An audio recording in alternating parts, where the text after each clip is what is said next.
Nuclear weapons have gone from 2 chunks of uranium in a tube to precision-engineered thermonuclear nightmares with adjustable yields, and every single step in between is more unhinged than the last. Today I'm breaking down every kind of nuclear weapon ever built, how they work, and why each one exists. Starting with the one so simple they didn't even bother testing it: gun-type uranium.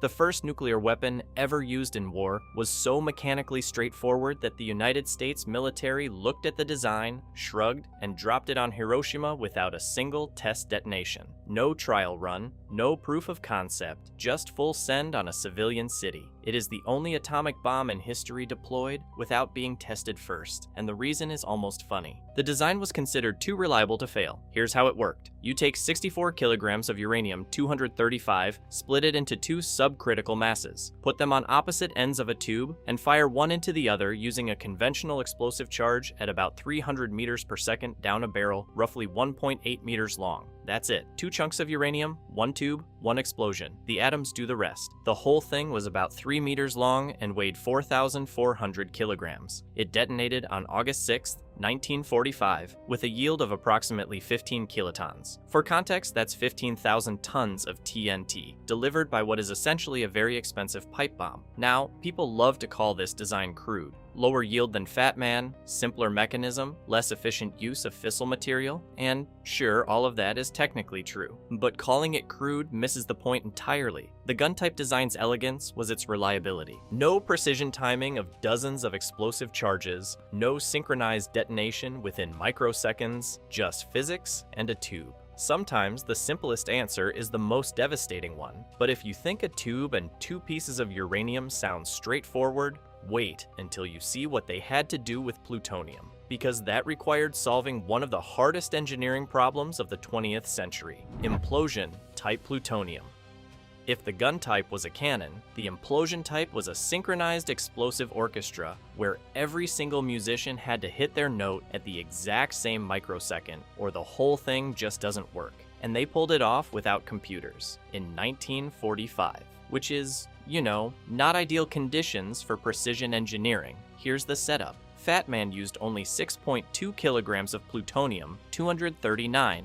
That's roughly 1/10 the fissile material Little Boy needed. Less than 14 pounds of metal to level a city. The trick was compression. Instead of slamming 2 chunks together like a caveman, Fat Man surrounded its plutonium core with 32 individual explosive charges arranged in a perfect sphere. All 32 had to detonate within microseconds of each other to compress the core uniformly inward. If even one fired late, the whole thing would squirt out sideways like squeezing a wet bar of soap, and you'd just have a very expensive, dirty bomb. The fact that they tested this design but not the gun type tells you everything. The Trinity test on July 16, 1945, in New Mexico existed specifically because nobody trusted the implosion concept enough to skip straight to dropping it on a city. Little Boy was simple enough that they were like, yeah, that'll work, send it. Fat Man required proof. 32 charges. Microsecond synchronization. No digital anything. Just math, wiring, and a terrifying amount of confidence. The weapon itself was 3.3 meters long and weighed 4,600 kilograms. Slightly bigger and heavier than Little Boy, but it produced roughly 21 kilotons of yield compared to Little Boy's 15. Not because implosion is inherently superior as a concept, but because compressing plutonium efficiently just squeezes more energy out of less material. Better physics, not better brute force. 3 days after Hiroshima, Fat Man detonated over Nagasaki. 2 cities, 2 completely different engineering philosophies. Same result, but if you think cramming explosives around a solid core was clever, wait until someone figured out you could just add a gap. Levitated core implosion.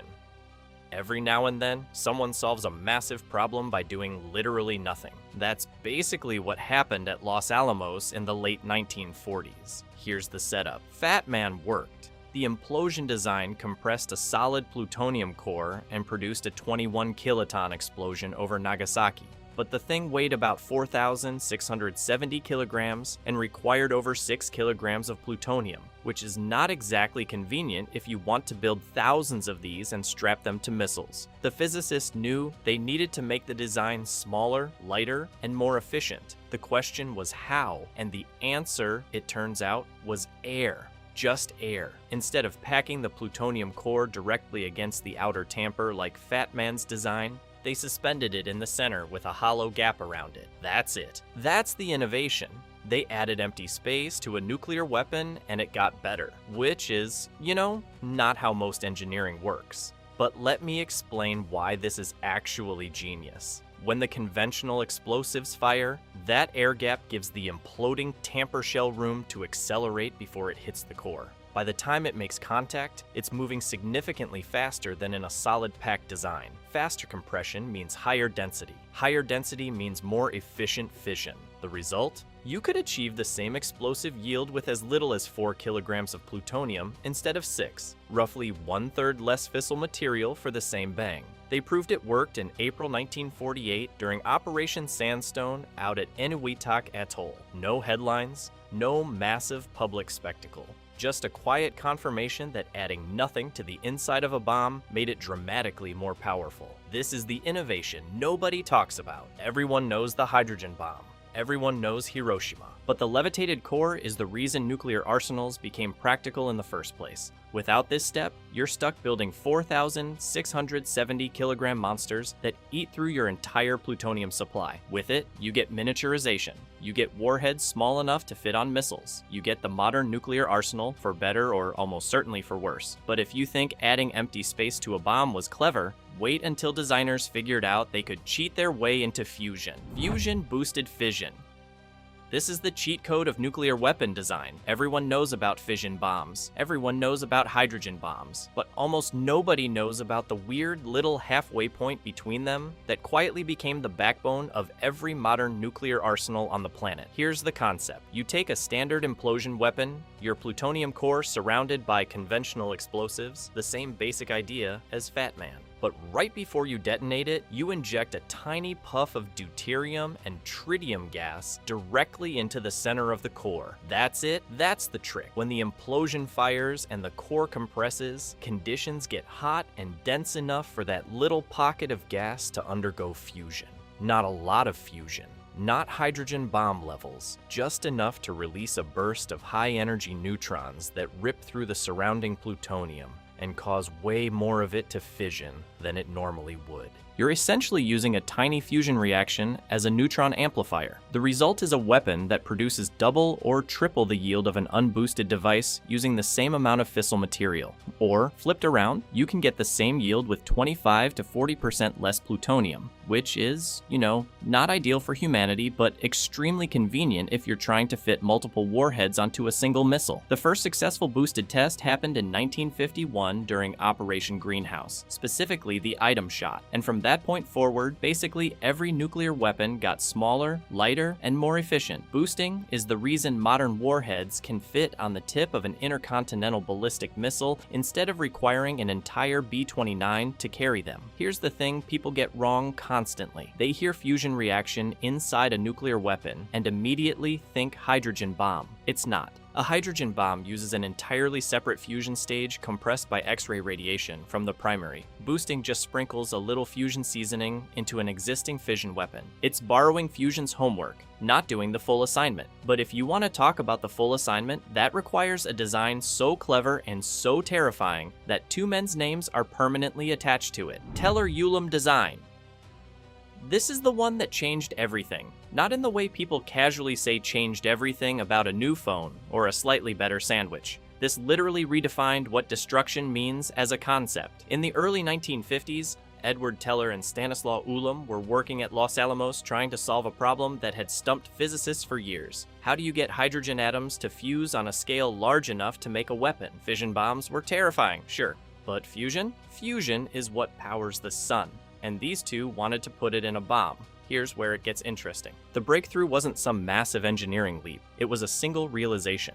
Ulam figured out that the X-ray radiation produced by a fission explosion could compress a secondary capsule of deuterium and tritium so efficiently that it would ignite thermonuclear fusion. Light itself could crush atoms together. That was the idea, and it worked. On November 1st, 1952, they tested it, Operation Ivy. The Ivy Mike shot on Eniwetok Atoll. The yield was 10.4 megatons. For context, little boy, the bomb that flattened Hiroshima was about 15 kilotons. Ivy Mike was nearly 700 times more powerful. The fireball was roughly 3 miles wide. It vaporized an entire island. Not damaged, not leveled, vaporized. The island ceased to exist, which is, not ideal. But here's the part that should genuinely unsettle you. The Teller Ulam design doesn't really have a ceiling. You can theoretically just keep adding fusion stages, stack another secondary on top of the first one, then another. The yield scales up, essentially without limit. The only constraints are practical ones, like can we fit this on a missile, and do we actually want to end all life on Earth? The physics itself doesn't care. It'll keep going. And if you think maybe this was some uniquely American stroke of genius that could have been contained, turns out no. The Soviet Union independently figured out the exact same principle. Two rival nations, separated by oceans and ideology, arrived at the same design because the physics demanded it. Once fission weapons existed, thermonuclear weapons were inevitable. Nobody discovered the Teller Ulam concept. They just found it sitting there, waiting. So that's the hydrogen bomb. A weapon with no theoretical upper limit, built on the realization that starlight can be weaponized, and so fundamentally baked into physics that keeping it secret was never an option. But if you think scaling destruction upward is disturbing, wait until you hear about the weapons specifically designed to kill people while leaving buildings standing. Enhanced radiation. Weapon?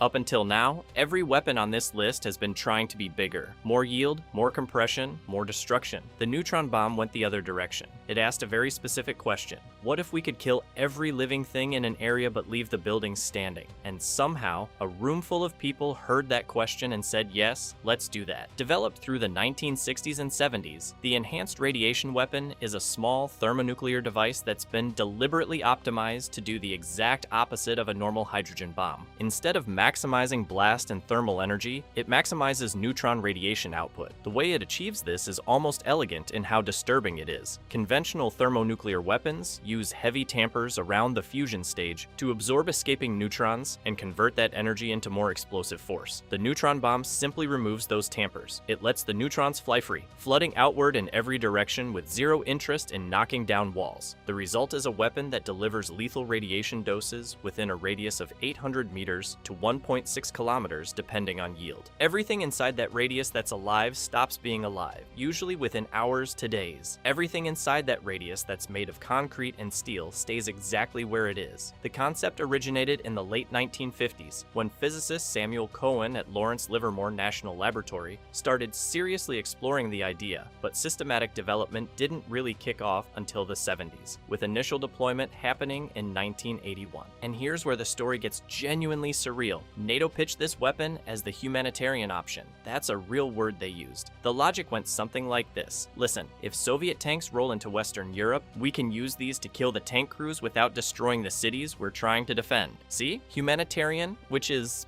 not ideal as a sales pitch. The international response was about what you'd expect. Massive controversy, protests across Europe. The neutron bomb became the single most effective piece of anti-nuclear propaganda the peace movement ever received. Because the argument practically made itself. You built a bomb that kills people but saves real estate. You built a bomb that values property over human life, and then you called it the nice one. It's the moment nuclear weapon design stopped asking how powerful can we make this, and started asking how precise can we make the killing. And somehow the precision made it worse. A city-leveling hydrogen bomb is terrifying in an abstract, apocalyptic way. A weapon specifically engineered to leave the city intact while everyone inside it dies from radiation poisoning is terrifying in a way that feels personal. But if the neutron bomb represents nuclear weapons getting more targeted, the next entry takes that concept to its logical extreme. Because what if you could just pick how much destruction you wanted, like adjusting a thermostat? Dial-I-I-L-E. Every weapon we've covered so far has one thing in common. You build it, you deploy it, and whatever yield it was designed for is the yield you get. A fixed number, a locked-in level of destruction. Starting in the 1960s, someone looked at that limitation and thought, what if we just added a knob? Variable yield warheads let operators adjust the explosive power of a nuclear weapon before launch, or, in some cases, mid-flight. The mechanism works by modifying the output of the fission primary, the fusion secondary, or by physically adding or removing components of the physics package. Most designs offer a range from about 10% to 100% of maximum yield, which sounds reasonable until you see the actual numbers. The B-83 bomb, first deployed in 1983, has a selectable yield range from 0.3 kilotons to 1.2 megatons. That's a 4,000-fold difference in destructive power. From a weapon that could level a few city blocks to one that erases an entire metropolitan area. Same bomb, same casing, same delivery system.